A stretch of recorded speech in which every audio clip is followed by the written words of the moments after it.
ओम शांति। 15 मार्च 2024 के ईश्वरीय महावाक्य। पहले एक नज़र मुरली के मुख्य पॉइंट पर। बाबा ने कहा, अभी तो कितनी करोड़ आत्माएं हैं, वहाँ सतयुग में जाकर कुछ लाख बचेंगे, बाकी सब उड़ जाते हैं। पतित पावन भी एक बाप को ही कहते हैं, फिर कोई ईश्वर कहते, परमात्मा कहते, व भगवान कहते हैं। है तो एक, अनेक नहीं है। बाप सबका एक है। जापानियों के फीचर्स, यूरोपियन के फीचर्स, चीनियों के फीचर्स देखो, इंडिया वाले के फीचर्स बदली होते जाते हैं। उन्हों के लिए ही श्याम सुंदर का गायन है और कोई धर्म के लिए नहीं। यह मनुष्य सृष्टि का झार है, वैरायटी धर्म है। यह कल्प है 5000 वर्ष का। इसको वृक्ष कहो या दुनिया कहो। आधा में है भक्ति, जिसको रावण राज्य कहा जाता है। रावण संप्रदाय वालों की चलन और दैवी संप्रदाय वालों की चलन में रात दिन का फर्क है। मनुष्य उन्हों की महिमा गाते हैं, अपने को नीच पापी कहते हैं। और फिर बाबा ने कहा, मृग तृष्णा समान शोभा है। वो रेत पानी जैसी दूर से ऐसी चमकती है जैसे चांदी। हिरन को प्यास लगती है तो वह उस रेत में भागते भागते फंस जाता है। भक्ति भी ऐसे है, उसमें सब फंस पड़े हैं। उससे निकालने में बच्चों को मेहनत लगती है। सारी दुनिया में द्रौपदियाँ और दुर्योधन है। और फिर ऐसे भी कहेंगे कि तुम सब पार्वतियाँ हो जो अमर कथा सुन रही हो। देवताओं की आयु बड़ी थी ना, फिर बड़ी आयु वाले कहाँ गए? पुनर्जन्म लेते लेते आयु कम हो जाती है। यह दुख सुख का खेल है, इसको कोई जानते नहीं। नदियों में तो किचरा पड़ता रहता है, कुएं का पानी तो नेचुरली शुद्ध होता है, तो उनसे स्नान करना बहुत अच्छा होता है। भक्ति मार्ग में भी स्वच्छता को पसंद करते हैं। अब परमात्मा को पुकारते हैं कि आकर हमको स्वच्छ बनाओ। और फिर लास्ट में बाबा ने कहा, सृष्टि की उतरती कला है, गायन भी है चढ़ती कला। तेरे भाने सर्व का भला, सर्व की सद्गति हो जाती है। आसक्ति है देवताएं, नास्तिक है रावण राज्य में। ज्ञान से तुम आस्तिक बनते हो, फिर 21 जन्मों का वर्षा मिल जाता है। शास्त्रों में लिखा है, सागर ने थालियां भर भर कर दी। अब ज्ञान सागर तुमको रत्नों की थालियां भर भर कर देते हैं। अब तुम्हारी झोली भर रही है। पाप कहते हैं, मुझे कोई फिक्र नहीं, मैं तो फिक्र से फारिग हूँ, तुमको भी बना रहा हूँ। फिक्र से फारिग स्वामी किंदा, सद्गुरु स्वामी जो सबका बाप है, उनको मालिक भी कहते हैं। अगर कोई थोड़ा भी ज्ञान लेते हैं तो उनका विनाश नहीं होता है। यह कथा है ही सत्यनारायण बनने की, फिर प्रजा भी बनती है। बाबा कहते हैं, भल कितने भी तूफान आए, तुमको हिलना नहीं है। तूफान आएगा, सिर्फ कर्मेंद्रियों से कर्म नहीं करना।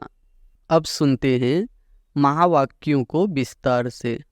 मुरली का सार है, मीठे बच्चे, ज्ञान सागर बाप तुम्हें रत्नों की थालियां भर भर कर देते हैं। जितना चाहे अपनी झोली भरो, सब फिक्रातों से फ्री हो जाओ।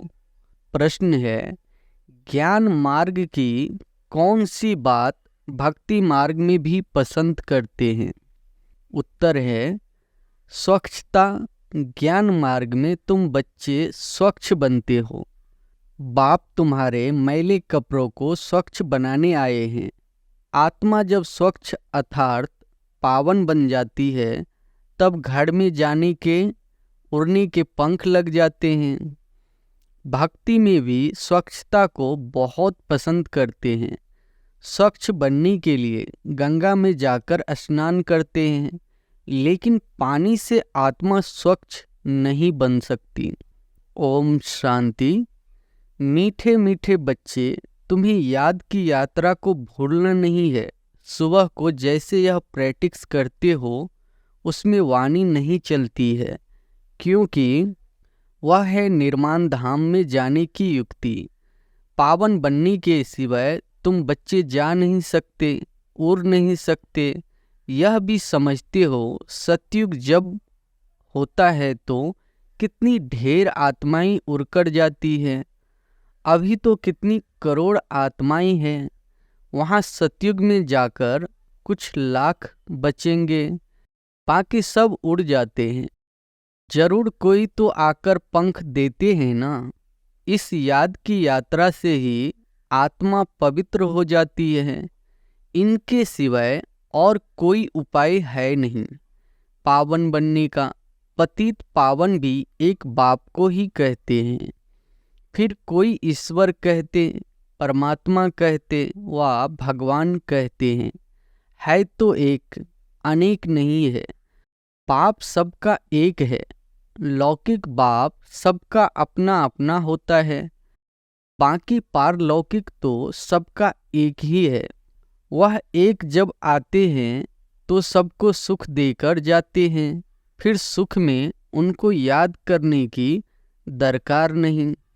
वह भी पास्ट हो गया ना। अब बाप बैठ पास्ट प्रेजेंट फ्यूचर का राज समझाते हैं। झार का पास्ट प्रेजेंट फ्यूचर बहुत इजी है। तुम जानते हो कि कैसे बीज से झार होता है, फिर वृद्धि को पाते पाते आखिरी अंत आ जाता है। उनको कहा जाता है आदि मध्य अंत। एक है वैरायटी धर्मों का झार, वैरायटी फीचर्स का झार। सबके फीचर्स अपने अपने हैं। फूलों में तुम देखेंगे जैसे जैसे झार वैसे वैसे उनके फूल निकलते हैं। उन सब फूलों के फीचर्स एक रहेंगे, परंतु इस मनुष्य सृष्टि रूपी झार में वैरायटी है। उसमें हर एक झार की शोभा अपनी अपनी होती है। इस झार में अनेक प्रकार की शोभा है। जैसे बाप समझाते हैं श्याम सुंदर, यह देवी देवताओं के लिए है।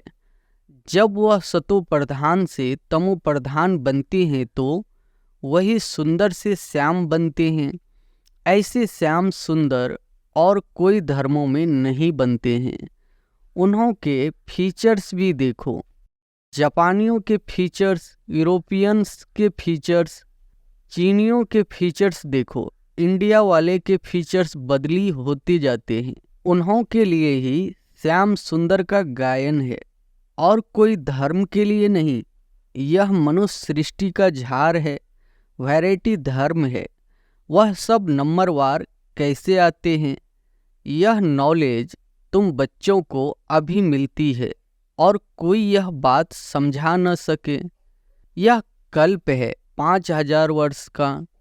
इसको वृक्ष कहो या दुनिया कहो, आधा में है भक्ति, जिसको रावण राज्य कहा जाता है। 5 विकारों का राज चलता है। काम चिता पर चढ़कर पतित सांबड़े बन जाते हैं। रावण संप्रदाय वाले की चलन और दैवी संप्रदाय वाले की चलन में रात दिन का फर्क है। मनुष्य उन्हों की महिमा गाते हैं, अपने को नीच पापी कहते हैं। अनेक प्रकार के मनुष्य है। भक्ति तो तुमने बहुत की है, पुनर्जन्म लेते लेते भक्ति करते आए हो। पहले होती है अव्यभिचारी भक्ति। एक की भक्ति पहले पहले शुरू करते हैं, फिर व्यभिचारी हो जाती है, अंत में फिर बिल्कुल ही व्यभिचारी बन जाते हैं। तब बाप आकर अव्यभिचारी ज्ञान देते हैं, जिस ज्ञान से सद्गति होती है। इसका जब तक पता नहीं है तो भक्ति के ही घमंड में रहते हैं। यह पता नहीं है कि ज्ञान का सागर एक ही परमात्मा है। भक्ति में कितने वेद शास्त्र याद कर जवानी भी सुनाते हैं। यह सब है भक्ति का विस्तार, भक्ति की शोभा है। बाप कहते हैं यह मृग तृष्णा समान शोभा है। वो रेत पानी जैसी दूर से ऐसी चमकती है जैसी चांदी हिरन को प्यास लगती है तो वह उस रेत में भागते भागते फंस जाता है। भक्ति भी ऐसे है, उसमें सब फंस पड़े हैं। उससे निकलने में बच्चों को मेहनत लगती है, विघ्न भी इसमें पड़ते हैं, क्योंकि पाप पवित्र बनाते हैं। द्रौपदी ने भी पुकारा, सारी दुनिया में द्रौपदियाँ और दुर्योधन है, और फिर ऐसे भी कहेंगे कि तुम सब पार्वतियाँ हो जो अमर कथा सुन रहे हो। बाप तुमको अमर लोक के लिए अमर कथा सुना रहे हैं। यह है मृत्यु लोक, यहाँ अकाले मृत्यु होती रहती है। बैठे बैठे हार्ट फेल हो जाते हैं, तुम हॉस्पिटल में जाकर समझा सकते हो यहाँ तुम्हारी आयु कितनी कम है। बीमार हो पड़ते हो, बाकी बीमारी होगी नहीं। भगवान वाच, अपने को आत्मा समझो, मुझ बाप को याद करो, औरों से ममत्व मिटा दो, तो तुम्हारे विकर्म विनाश होंगे। फिर कभी बीमार होंगे नहीं, काल खाएगा नहीं, आयु भी बड़ी होगी। इन देवताओं की आयु बड़ी थी ना, फिर बड़ी आयु वाले कहाँ गए? पुनर्जन्म लेते लेते आयु कम हो जाती है। यह दुख सुख का खेल है, इसको कोई जानते नहीं।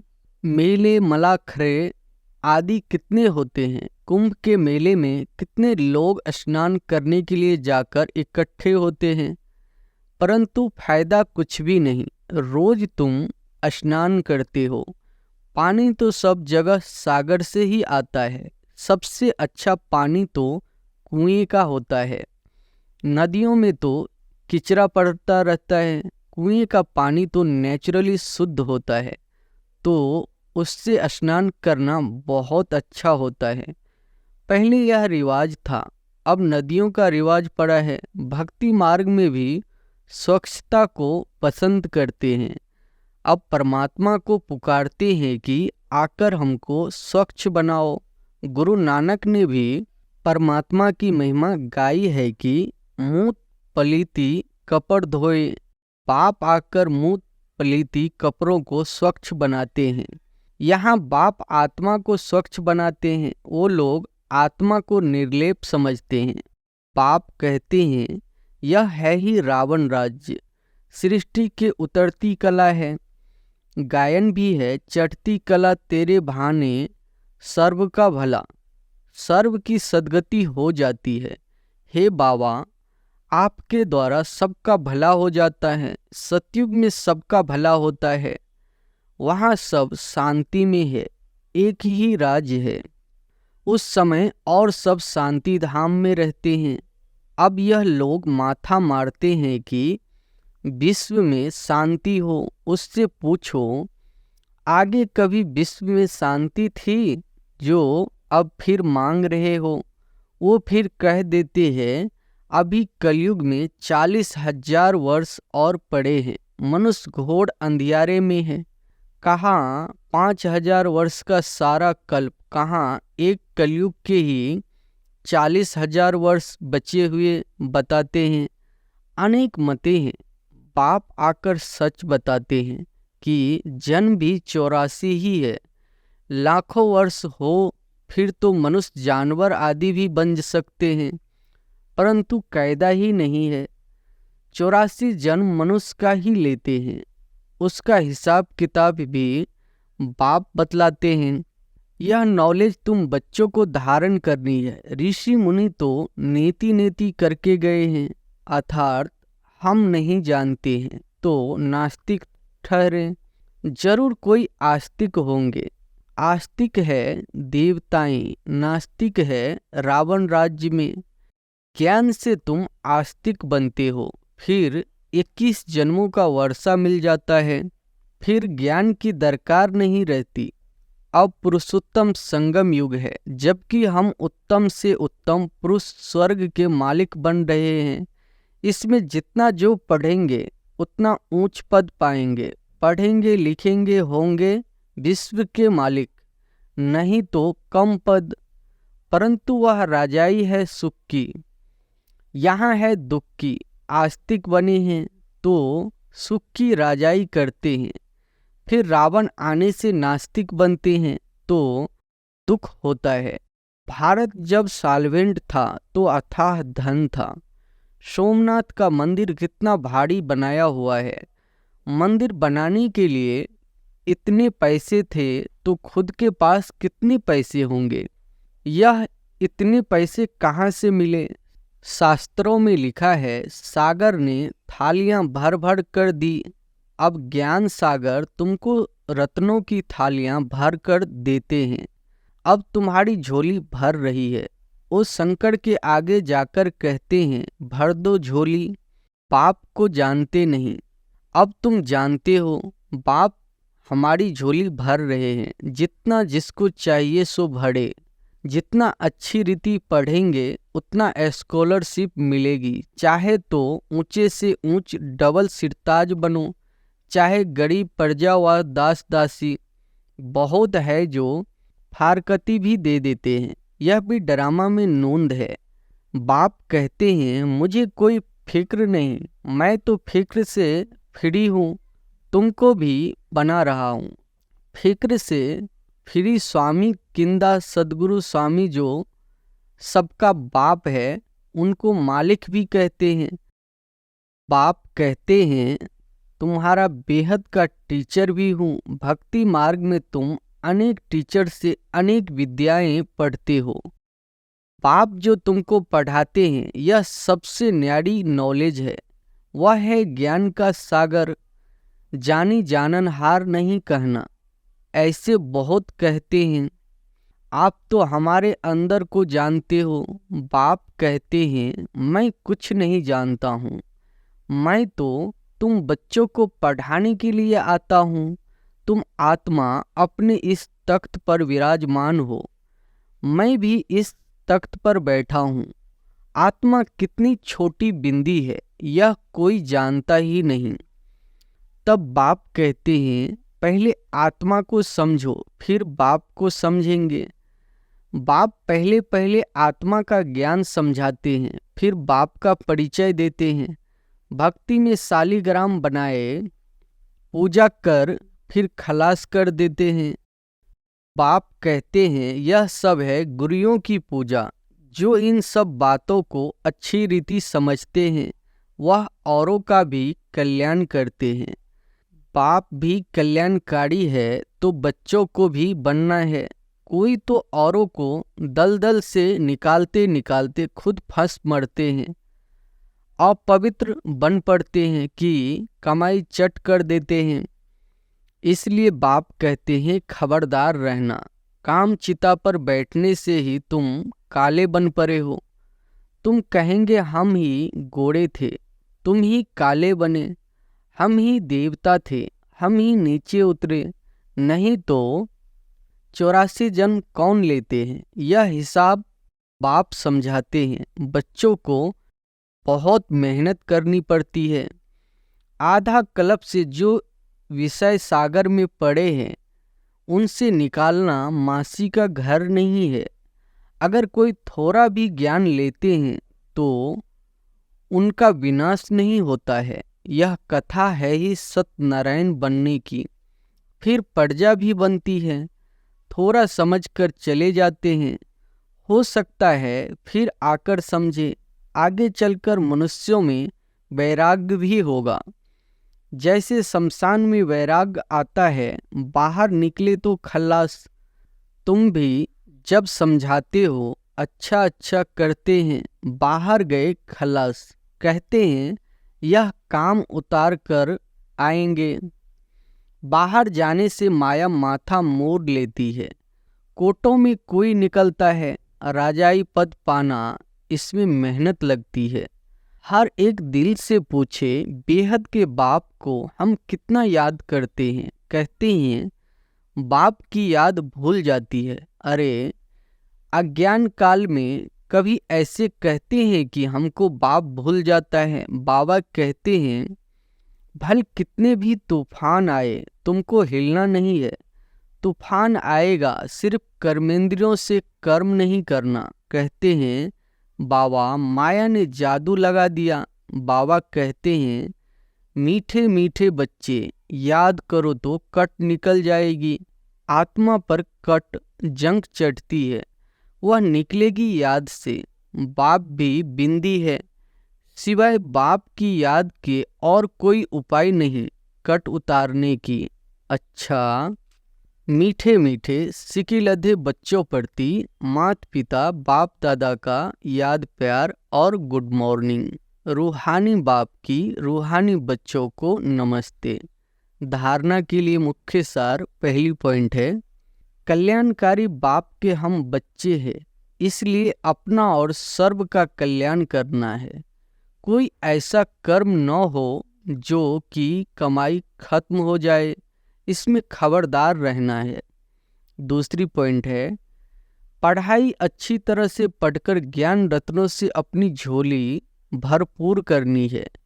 स्कॉलरशिप लेने का पुरुषार्थ करना है। बाप समान फिक्र से फ्री निश्चित रहना है। वरदान है, महसूसता शक्ति द्वारा पुराने स्वभाव संस्कार से न्यारा बनाने वाले माया जीत भव। महसूसता शक्ति द्वारा पुराने स्वभाव संस्कार से न्यारा बनाने वाले माया जीत भव। इस पुरानी देह के स्वभाव और संस्कार बहुत करे हैं जो मायाजीत बनने में बड़ा विघ्न रूप बनते हैं। स्वभाव संस्कार रूपी सांप खत्म भी हो जाता है, लेकिन लकीर रह जाती है जो समय आने पर बार बार धोखा दे देती है। कई बार माया के इतना वशीभूत हो जाते हैं जो रॉन्ग को रॉन्ग भी नहीं समझते, परवश हो जाते हैं। इसलिए चेक करो और महसूसता शक्ति द्वारा पुराने छिपे हुए स्वभाव संस्कार से न्यारे बनो, तब मायाजीत बनेंगे। स्लोगन है, मेरेपन के अनेक रिश्तों को समाप्त करना ही फरिश्ता बनना है। मेरेपन के अनेक रिश्तों को समाप्त करना ही फरिश्ता बनना है। अच्छा, ओम शांति।